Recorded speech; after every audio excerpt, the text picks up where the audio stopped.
पंछियों की योनि में भटके, पर जब तक गुरु नहीं मिला तुम दर बदर भटकते रह गए। और जब गुरु मिल गया, गुरु ने तुमको राह दे दी। और गुरु ने ये नहीं कहा बच्चा तुम अकेले ऊपर जाओ, बल्कि हर मंजिल पर गुरु हमारे साथ रहा।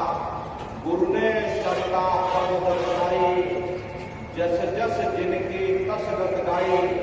गुरु ने कुंजी लगा करके अंतर घट का ताला खोल दिया, अंड खंड ब्रह्मांड के दर्शन करा दिए।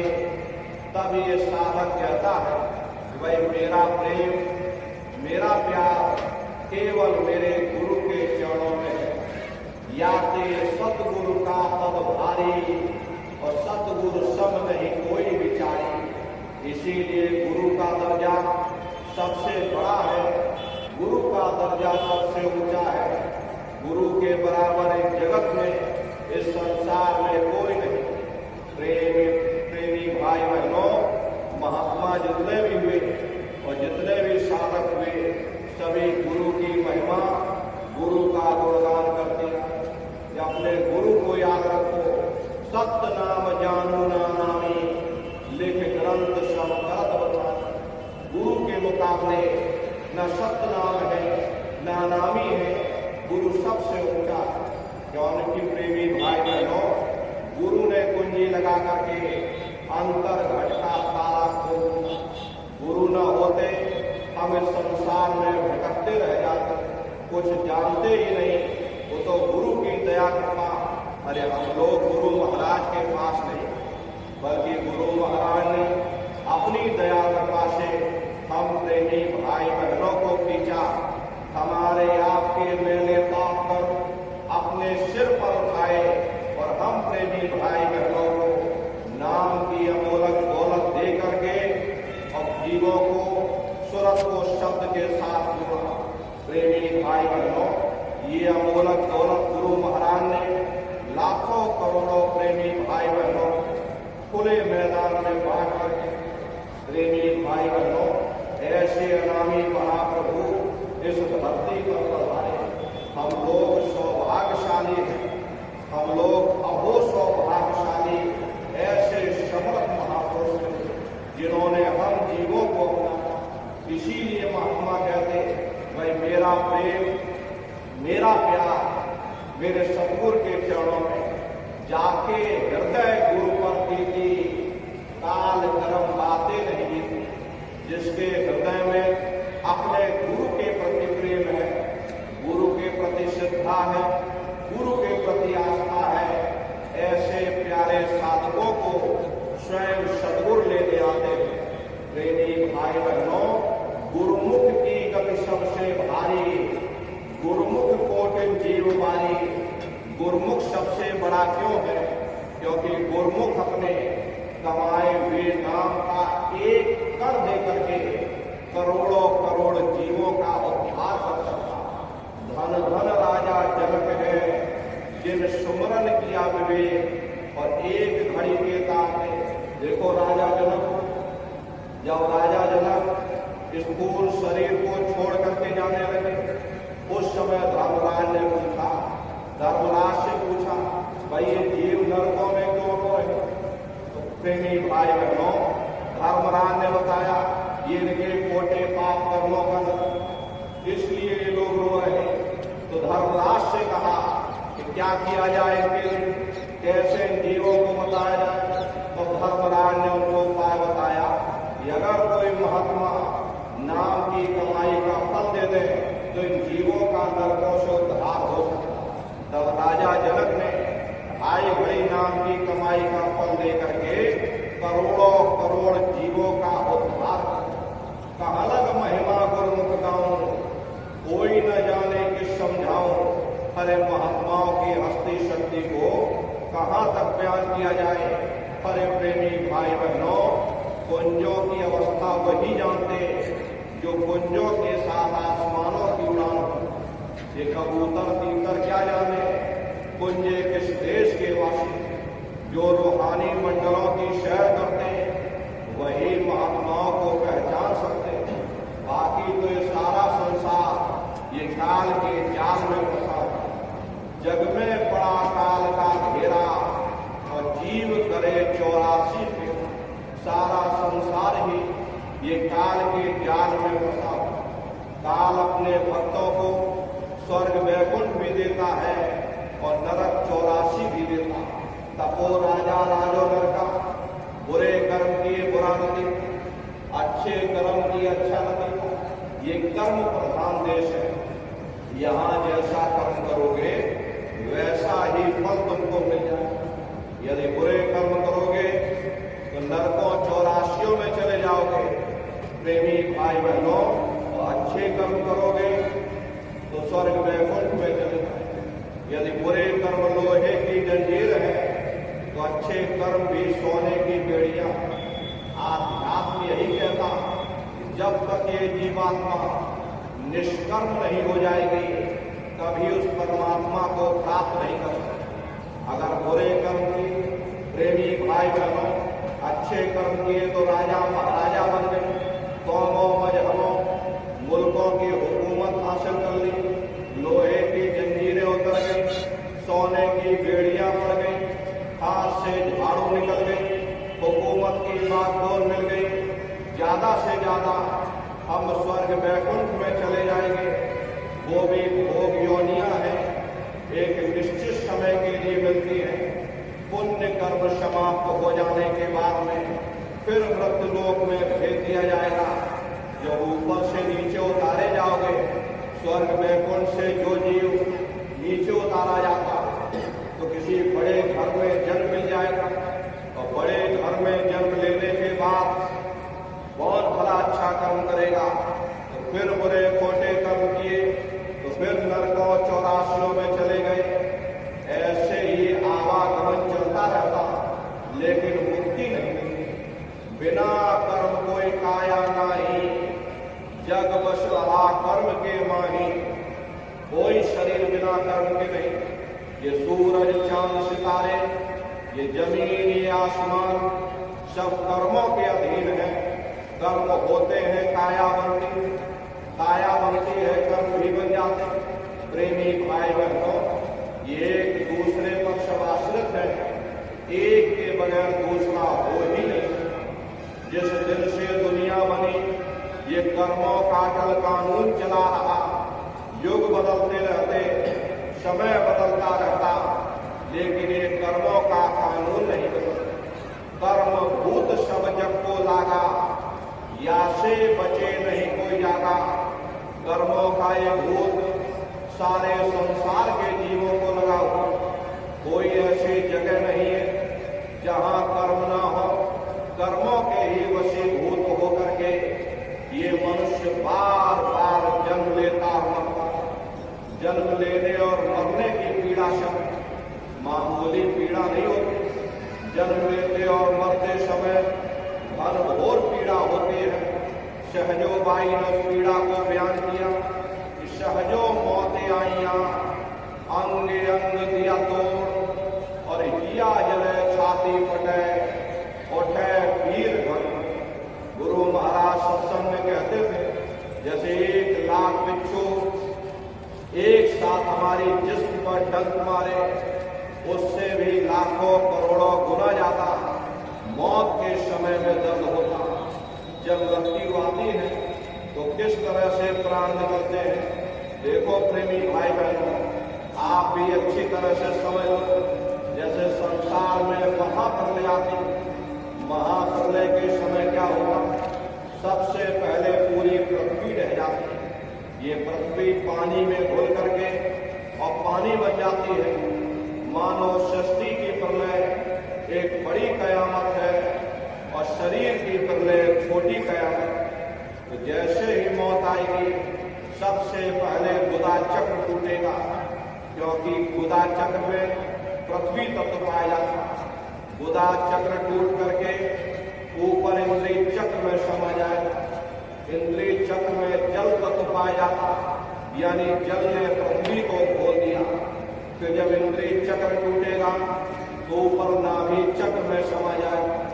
नाभि चक्र में अग्नि तत्व पाया जाता, यानी अग्नि ने जल को सुखा दिया। फिर जब नाभि चक्र टूटेगा तो हृदय चक्र में समा जाएगा।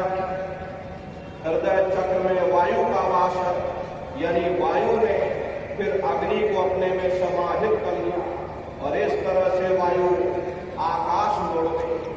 जब यह कर्म कलाय उपजावे, बुद्धि सुरत की आन दबावे, जब यह जीवात्मा पांचों तत्वों को लांग करके जल पृथ्वी अग्नि वायु आकाश पांचों तत्वों को लांग करके ऊपर आती है तो काल दाढ़ में आन दबानी, और जब ढल के नेत्र से पानी, जब काल अपनी दाढ़ में दबाता तो नेत्रों से पानी निकलता, इंद्रियां टूट टूट करके चकनाचूर हो जाती, सब रिश्ते नातेदार खड़े रहेंगे, डॉक्टर वैद्य हकीम सब आपको घेरे रहेंगे, लेकिन आप अपनी पीड़ा को उस समय अपने मुख से बयान नहीं करना, सिर्फ आपके नेत्रों से सुलगेंगे।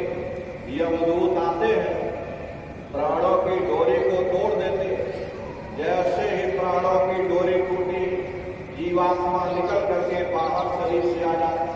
प्रेमी भाई बहनों, उसी समय शरीर आपका मुर्दा हो जाता। फिर इस शरीर को आप देर नहीं करते, जल्दी से सामग्री इकट्ठी की, लकड़ी लेकर के आए और शमशान भूमि पर जला करके खाक कर। ये शरीर तो आपका शमशान भूमि पर जलकर राख हो गया। आपकी कौम, आपका मजहब, आपकी जात और बिरादरी, ये सब शमशान भूमि पर जल करके राख। ये कहानी तो यही समाप्त हो गई। उधर देखो क्या होता, तुम्हारी जीवात्मा को ले जाकर के ऊपर धर्मराज की कचहरी में पेश कर दिया जाता और पलक झपकते ही अच्छे बुरे कर्मों का हिसाब हो जाएगा। धर्मराज तुमको सजा सुना देंगे, ले जाओ इनको फलाने नर्क में डाल दो, क्योंकि इनको मैंने मौका दिया था। जब ये मां के गर्भ में उल्टे लटके हुए थे, उस समय परमात्मा से अरदास करते थे कि हे परमात्मा, मुझे एक बार मौका दे दो, एक बार मुझको मनुष्य शरीर दे दो, हम भजन करेंगे, भक्ति करेंगे, हम अपनी जीवात्मा का कल्याण करेंगे। परमात्मा ने जब मौका दे दिया, तुमको मनुष्य शरीर दे दिया और कह करके भेजा, भाई ये मनुष्य शरीर ये किराए का मकान है, इसे तुम अपना मत समझना। अगर ये तुम्हारा अपना होता तो हमेशा तुम्हारे पास रहता, ये तुम्हारा अपना नहीं है, ये कुछ समय के लिए किराए का मकान मैंने तुमको दिया है। तुम अपनी जीवात्मा को मेरे किराए के मकान में बैठा करके मालिक की भक्ति करके अपनी जीवात्मा का कल्याण करा ले। मैंने कुछ समय के लिए ये किराए का मकान तुमको दिया, जब समय पूरा होगा मेरे सिपाही आएंगे, उस समय पर ये किराए का मकान तुम खाली कर देना। प्रेमी भाई बहनों, ये कह करके उसने भेजा, लेकिन आप इस किराए के मकान में आकर के, इस मनुष्य रूपी किराए के मकान में बैठ करके आप अपने वादे को ही, अपने उद्देश्यों को ही भूल गए कि भाई हमारा मनुष्य शरीर में आने का वास्तव में सही मतलब क्या था, हम मनुष्य शरीर में क्यों आए थे, किस काम के लिए हमको ये मनुष्य शरीर मिला था। प्रेमी भाई बहनों, आप अपने वादे को, अपने उद्देश्य को, जिस उद्देश्य के लिए तुमको ये मनुष्य शरीर दिया गया था, उस उद्देश्य को ही आप बस माया की छाया में फंस करके अपने कीमती समय को और सांसों की पूंजी को आप बर्बाद करते चले जाओ। एक समय ऐसा आएगा, ये बुलबुला फूट जाए, फिर दोबारा मनुष्य शरीर नहीं है। इसलिए मनुष्य शरीर आपको मिला है तो मौके का लाभ उठाओ। इस मनुष्य रूपी मंदिर में बैठ करके अपनी जीवात्मा के कल्याण के लिए थोड़ा बहुत विचार कर लो, वरना प्रेमी भाई बहनों दोबारा ये मनुष्य शरीर आपको नहीं मिलने वाला। समय रहते जीवात्मा के कल्याण के लिए हर इंसान को विचार करना चाहिए, वरना समय निकलते पछताना रह जाता। प्रेमी भाई बहनों, एक बहुत बड़ा राज था, एक कहानी आपको सुनाते हैं। एक बहुत बड़ा राज्य था। उस राज्य का नियम था कि 5 साल के लिए किसी एक को राजा बनाया जाता था और 5 साल पूरा हो जाने के बाद में राज्य का नियम था तो उस राजा को नदी के उस पार बहुत बड़ा जंगल था, उस जंगल में भेज दिया जाता और जंगल में बड़े बड़े जानवर रहते थे, वो राजा को खा जाते। जिस भी इंसान को उधर भेजा जाता था उस इंसान को जानवर खा जाते। प्रेमी भाई बहनों, ऐसे कितने राजा है। 5 साल के लिए राज किया, अच्छा समय जाते देर नहीं लगती। राजकाज के सुख सुविधा में, राजकाज के वैभव में और राजकाज की वैभवता को देख करके, उस चकाचौंध को देख करके अपने समय को निकाल दिया और 5 साल जैसे ही निकला, प्रेमी भाई बहनों फिर गद्दी से उठाया और फिर जंगल के उस पार भेज दिया और फिर किसी जानवर ने खा। ऐसे न जाने कितने राजा आए और आकर के चले। लेकिन एक राजा बड़ा होशियार था। उसने पहले कहा कि हम राजा तभी बनेंगे जब हम राज्य के नियम को जान लें। तो राज्य के नियम को पहले उसने जाना, उसके बाद फिर वो राजा बना। राजा बनते उसने आराम नहीं। सबसे पहले उसने क्या किया, जंगल के उस पार, नदी के उस पार जितना भी जंगल था उस जंगल को उसने कटवा दिया। जितने भी जानवर थे निकाल करके सब बाहर कर दिए और अपने लिए एक आलीशान महल बनवा लिया। जैसे फौज फाटक सेना इस तरफ थी, उसने नदी के उस पार अपने महल में भी खड़ी कर ली। जो सुख सुविधाएं उसको चाहिए थी उसने नदी के उस पार खड़ी कर दी। और जैसे ही 5 साल पूरा हुआ, वो हंसी खुशी प्रेमी भाई बहनों राजगद्दी को त्याग करके और नदी के उस पार अपने महल में रहने लगे। प्रेमी भाई बहनों, कहने का मतलब ये है, इस मनुष्य रूपी महल में कुछ समय के लिए तुमको ये मनुष्य रूपी महल दिया गया। इस महल में बैठ करके तुम अपने कीमती समय को व्यर्थ गवा। अरे अपनी जीवात्मा के कल्याण के लिए थोड़ा बहुत विचार। ये घोड़ा गाड़ी मकान ये सब तुम्हारा यही पड़ा रह जाएगा। अरे जहाँ जाओगे वहाँ कोई मकान बनाया नहीं बनाया, अरे कोई छप्पर छाया कि नहीं छाया, उसके बारे में भी विचार करना चाहिए, वरना ये समय तुम्हारा निकलता चला जाता।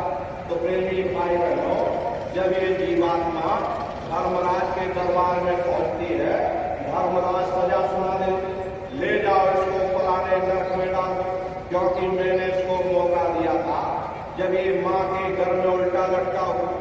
उस समय रोता और चिल्लाता था कि हे मालिक मुझे मौका दे, हे मालिक मुझे एक बार मनुष्य शरीर दे दो, हम भजन करेंगे, भक्ति करेंगे, हम अपनी जीवात्मा के कल्याण के लिए विचार करेंगे।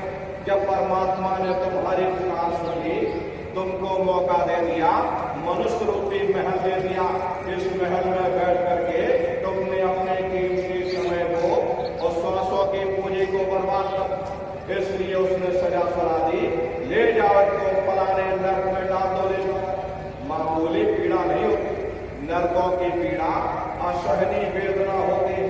अरे महात्माओं ने लिखा है, लोह के खम्भ तपत के माही, और जहां जीव को ले चिपकाई वहां लोहे के खंभे अग्नि से धड़क धड़क कर लाल हो रहे। ऐसे छोटे जीवों को उन खंभों में चिपकाया जाता।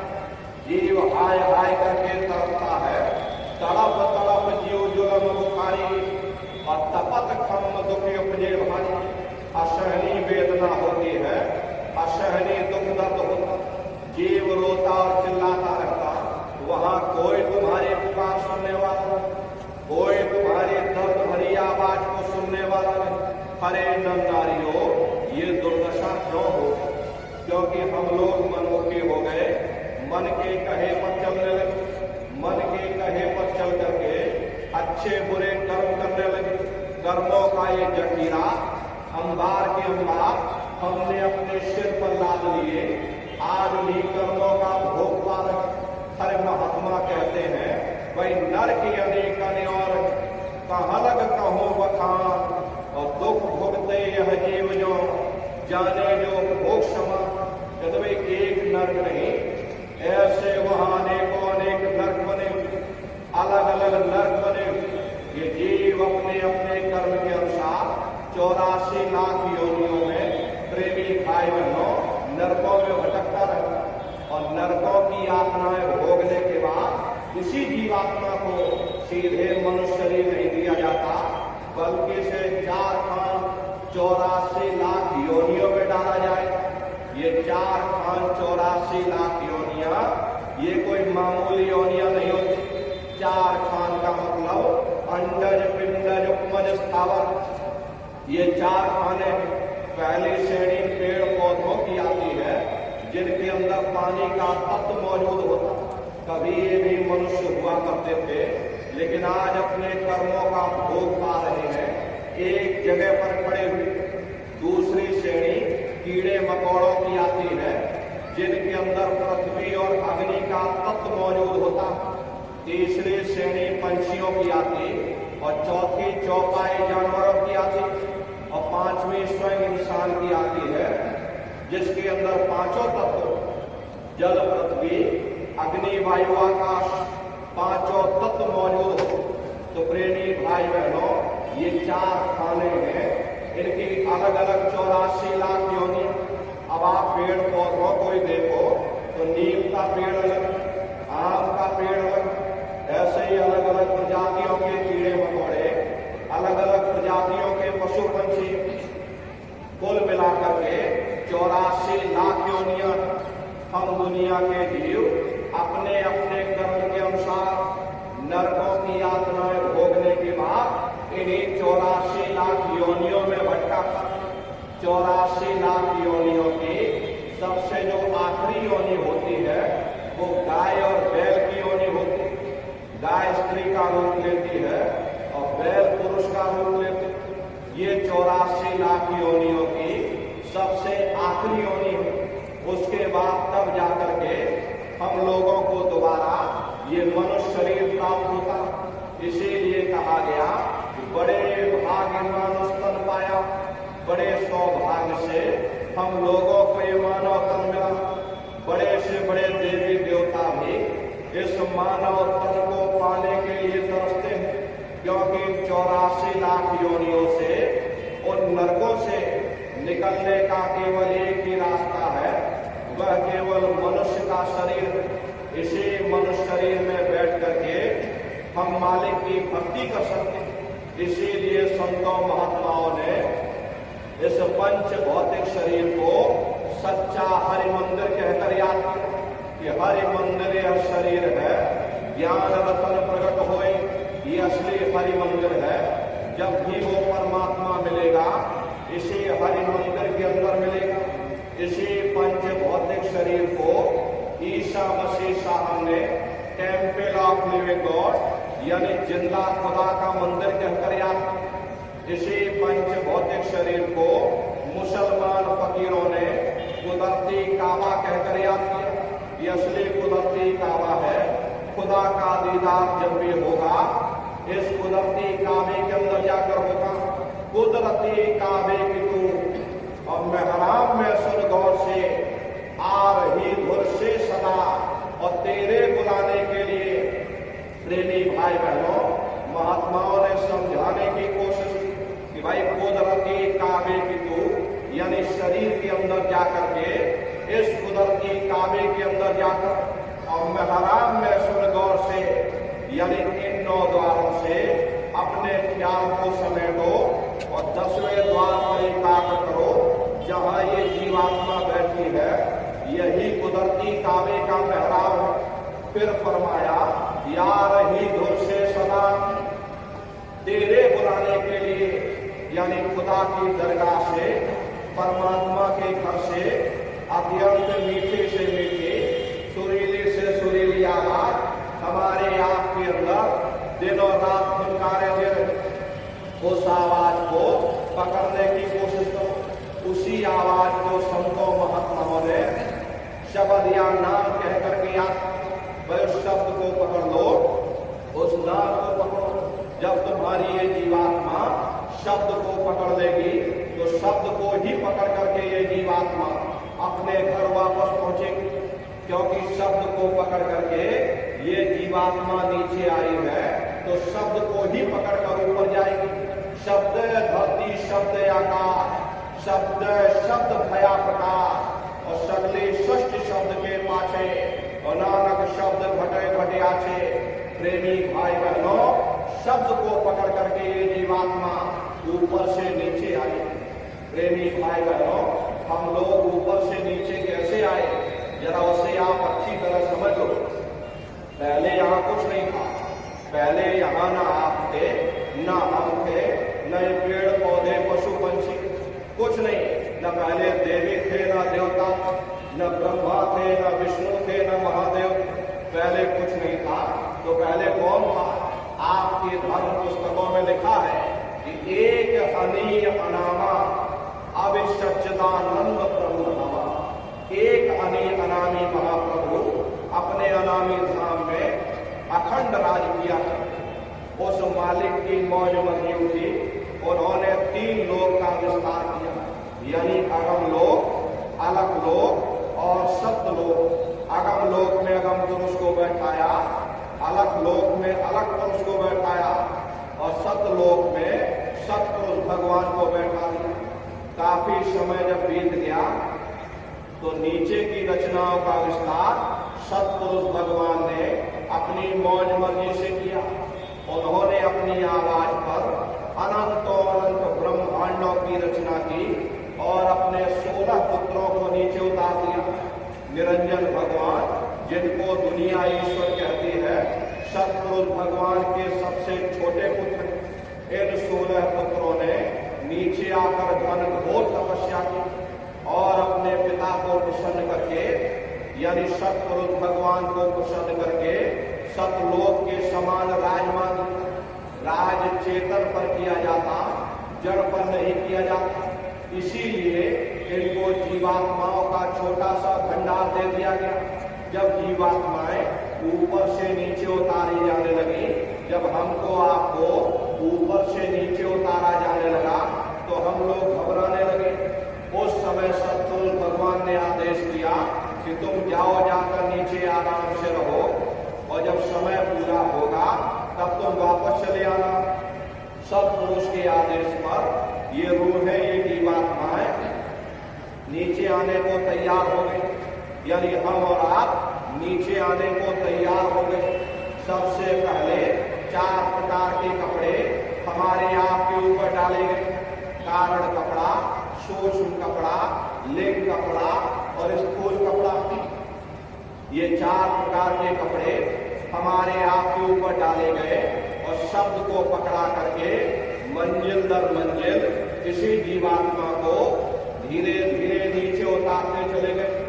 और इसी मृतलोक में, इसी स्थूल शरीर में जीवात्मा को दोनों आंखों के मध्य भाग में बैठा दिया। जब जीवात्मा यहाँ मृतलोक में आई, उस समय पर सतयुग का समय था।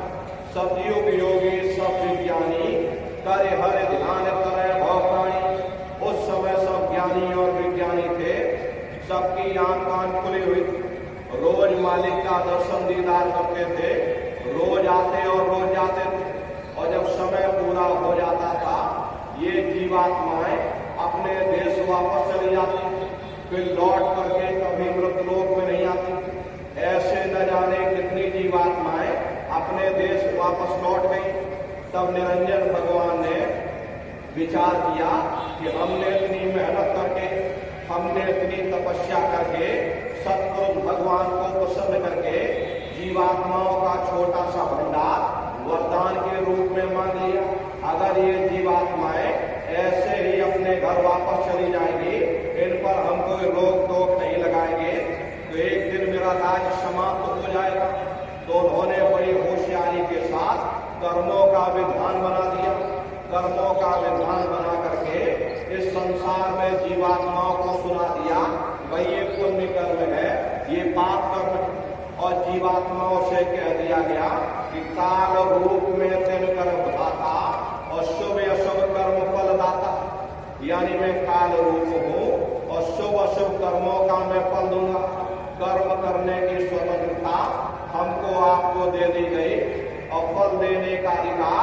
इन्होंने अपने हाथ में रखी। धीरे धीरे ये जीवात्माएं कर्मों की बेड़ियों में जकड़ती चली गई। जिस नाम की डोरी को पकड़ करके, जिस शब्द को पकड़ करके ये जीवात्माएं ऊपर से नीचे आई थी, वो नाम की डोरी, वो शब्द हाथ से छूट गया। कर्मों के कारण धीरे धीरे शब्द हाथ से छूट गया। तब से लेके आज तक न जाने कितने युग और कल्प बीत गए, हम लोग यहीं पर भटका खा रहे। अगर वो नाम की डोरी हाथ में आ जाए, शब्द की डोरी हाथ में आ जावे, तो शब्द कर्म की रेख कटावे और शब्द शब्द में जाए मिलावे। शब्द वो साबुन है जो तुम्हारे कर्मों को साफ कर देगा और तुम्हें शब्द दर शब्द यानी मंजिल दर मंजिल अपने घर वापस पहुंचा देगा। तो प्रेमी भाई बहनों, इस कलयुग में सुरत शब्द नाम की कमाई यही जीवन का आधार है।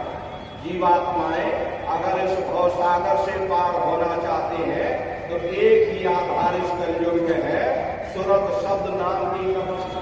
कलयुग केवल नाम धारा, सुमेर सुमेर नर उतर ही पारा। कलयुग में केवल नाम का आधार, वो नाम तुम्हारे अंदर दिन रात भुनकारे दे रहा। तो प्रेमी भाई बहनों, कैसे सुरत शब्द नाम की कमाई करोगे? बहुत से नए प्रेमी भाई बहन आए हुए हो, आप लोग अच्छी तरह समझ लो। बहुत से लोग आए हैं कि भाई हम कैसे सुमरन ध्यान भजन करेंगे, तो अच्छी तरह समझ लोगे तभी आप घर पर जा करके करोगे। तो बैठ करके अच्छी तरह समझ लीजिएगा। और जितने पुराने प्रेमी भाई बहन इसके बाद में जो भी दिक्कत आए, आप पुराने प्रेमी भाई बहनों से पूछ सकते हो। लेकिन प्रेमी भाई बहनों, पहले आप अच्छी तरह समझ लो कि सुमरन ध्यान भजन आप लोगों को कैसे करना। प्रेमी भाई बहनों, तीन ही चीज है इस कलयुग में। उस मालिक को पाने के लिए केवल तीन आधार, सुमरन, ध्यान और भजन। सुमरन कहते हैं उस मालिक को याद करना, और ध्यान कहते हैं अपनी दृष्टि को एकाग्र करना, और भजन कहते हैं कान में उंगली डाल करके उस शब्द को सुनना, उस नाम को सुनना, उस आवाज को सुनना जो मालिक के घर से आवाज आ रही। तो कैसे आप लोग सुमरन करोगे, कैसे आप लोग ध्यान करोगे और कैसे आप लोग भजन करोगे? सबसे पहले सुमरन कैसे किया जाएगा? सुमरन करने के लिए एक माला आप लोग ले लो। देखो प्रेमी भाई बहनों, एक स्वाद दाने की माला है, अपने आने की कोशिश करो जो मालिक के घर से आवाज आ रही। प्रेमी भाई बहनों, जब आप अपने कानों को बंद करके ऊंचा ध्यान दे करके सुनोगे, आपको ऐसा अनुभव होगा कि कहीं सीटी जैसी आवाज हमारे कानों में सुनाई पड़े। हर एक को शुरू में सुनाई पड़ेगी।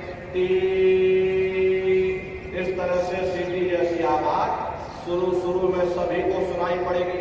करना आपको कुछ नहीं है, लेटे हो चाहे बैठे हो, बस आप उस आवाज को सुनते रहना। सुनते सुनते उसी में लीन हो जाओ।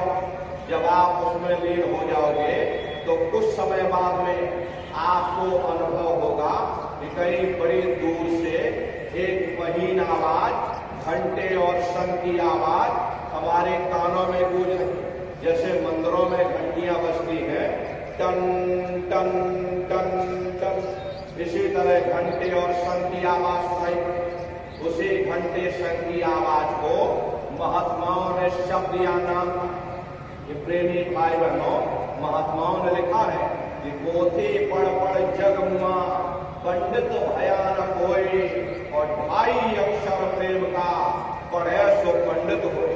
दुनिया वाले कहते हैं कि 2.5 अक्षर का मतलब प्रेम नहीं है। अरे प्रेम में तो मात्रा लगी हुई। यहाँ पर जिस 2.5 अक्षर का वर्णन उन संतों महात्माओं ने किया, वो है शब्द सा आदा बा और दा।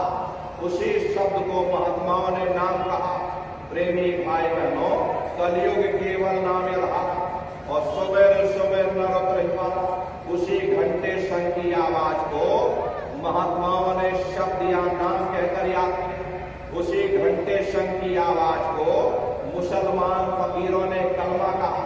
उसी घंटे शंख की आवाज को कहकर याद किया।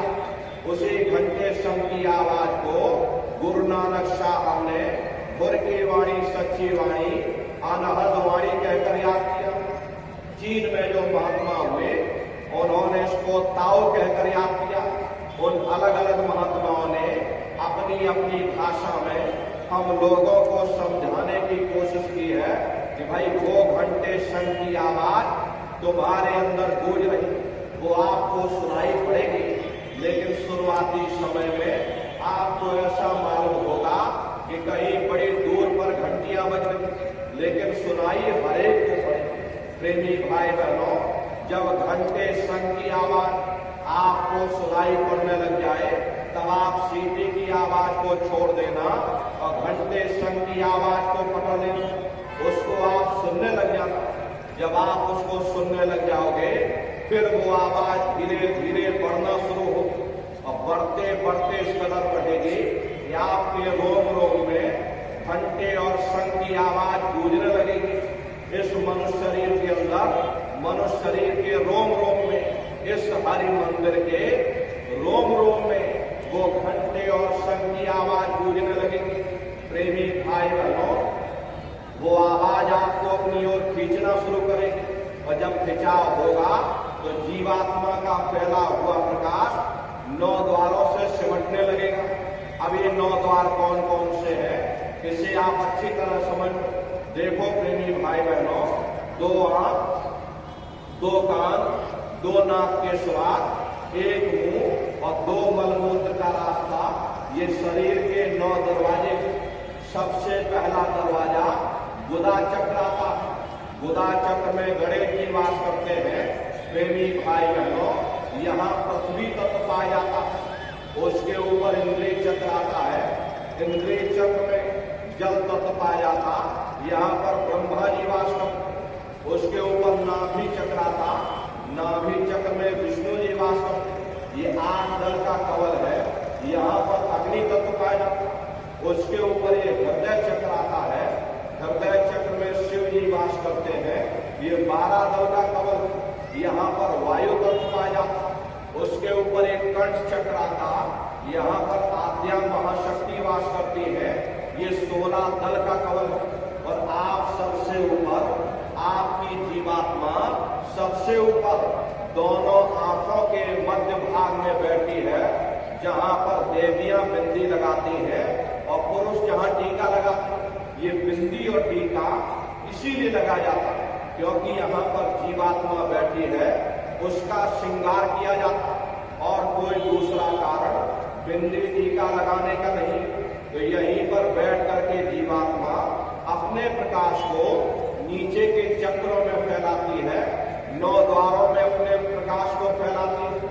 लेकिन जब आप भजन करोगे, जब आप शब्द को सुनोगे, उस घंटे संग की आवाज को सुनोगे, तो उस आवाज में कशिश है। वो शब्द चुंबक है, वो आपको अपनी ओर खींचेगा और जब खिंचाव होगा तो जीवात्मा का फैला हुआ प्रकाश ये 9 द्वारों से सिमट करके यहाँ 10वें द्वार पर एकाग्र हो जाएगा, जहां पर ये जीवात्मा बैठी है।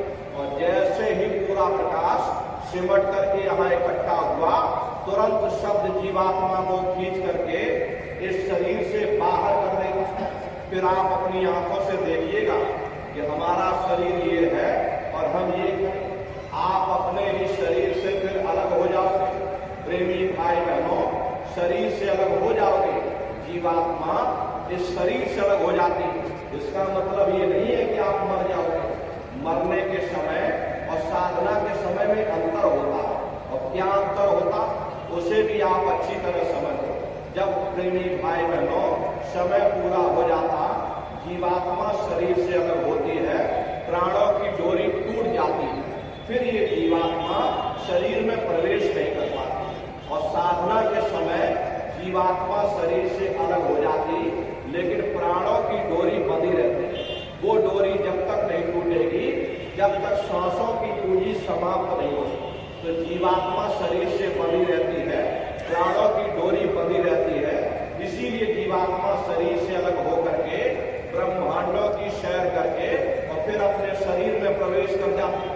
जैसे चिड़िया होती है, चिड़िया घोंसले से निकल करके और आसमानों की उड़ान भरती है, शाम को फिर अपने घोंसले में आ जाती। ऐसे ही तुम्हारी जीवात्मा शरीर रूपी घोंसले से निकल करके शब्द को पकड़ करके ब्रह्मांडों की सैर करेगी। बड़ी भारी रफ्तार होगी, पलक झपकते है जीवात्मा खरबों योजन ऊपर चली जाती। ये सूरज चांद सितारों को पार करने के बाद सबसे पहले जो आपको लोक मिलेगा उसे महात्माओं ने शिवलोक कहा। वो शिवलोक तमोगुणी स्थान है। वहां के मालिक शिव जी है, वो पार्वती जी के साथ उस लोक में विराजमान। शिव जी का दर्शन करने के बाद फिर ये जीवात्मा ऊपर जाएगी। तो प्रेमी भाई बहनों, उसके बाद ब्रह्मा जी का लोक मिलेगा। ब्रह्मा जी का लोक वो रजोगुणी स्थान है। वहां के मालिक ब्रह्मा जी है, वो गायत्री सावित्री और सरस्वती के साथ में उस लोक में विराजमान। और ब्रह्मा जी का दर्शन करने के बाद फिर घंटे शंख की आवाज को पकड़ करके फिर आप ऊपर की ओर चढ़ोगे तो उसी के ऊपर आपको विष्णु लोक मिलेगा। विष्णु लोक सतोगुणी स्थान है।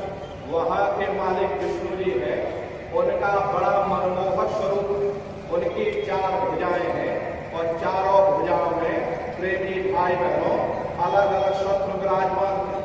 प्रेमी भाई बहनों, विष्णु जी का लोक और विष्णु जी का दर्शन करने के बाद में फिर ये जीवात्मा शब्द को पकड़ करके फिर ऊपर की ओर चढ़ेगी। तो उसी के ऊपर आध्या महाशक्ति लोक है।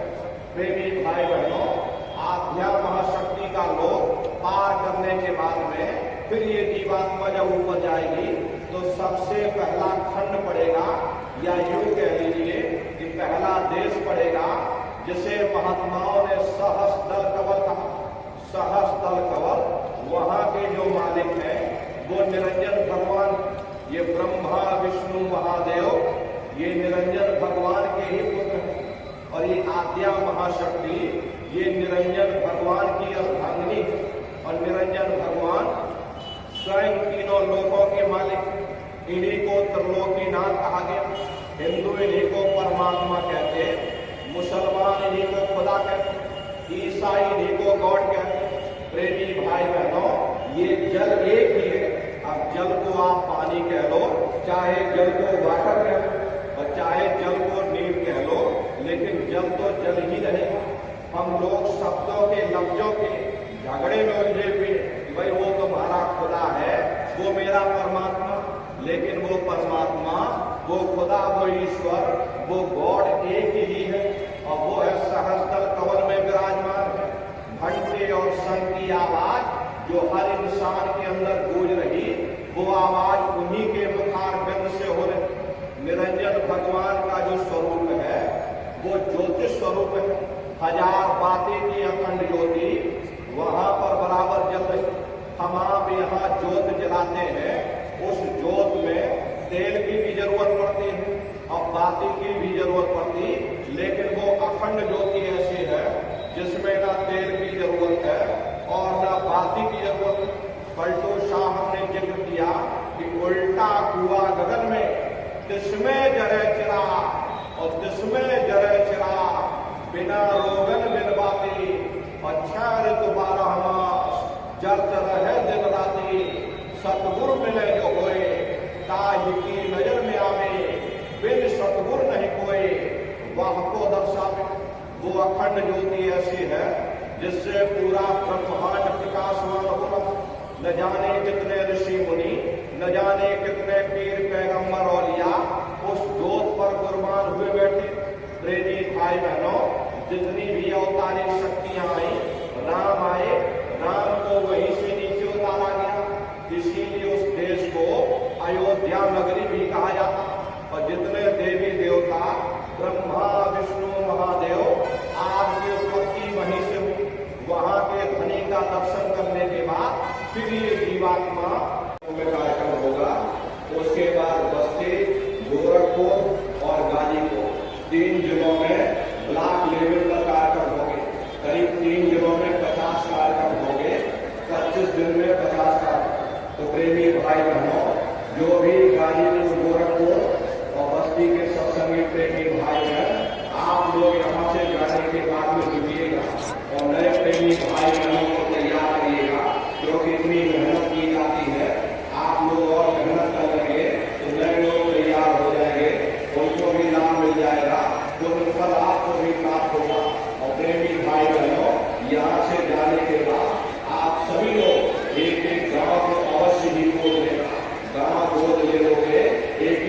की जिम्मेदारी हरे गुरु महाराज ने अपना पूरा जीवन हम प्रेमी भाई बहनों के लिए समर्पित कर दिया।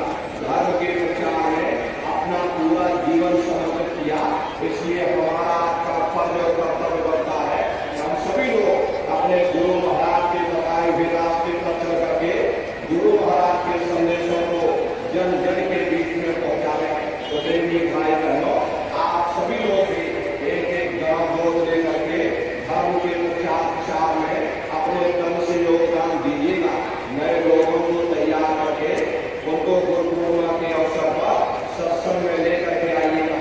प्रेमी भाई बहनों, गुरु महाराज की दया कृपा से भंडारे का प्रसाद आपको मंदिर और समाधि में मिल जाएगा। आप लोग पूजन करके बारी बारी से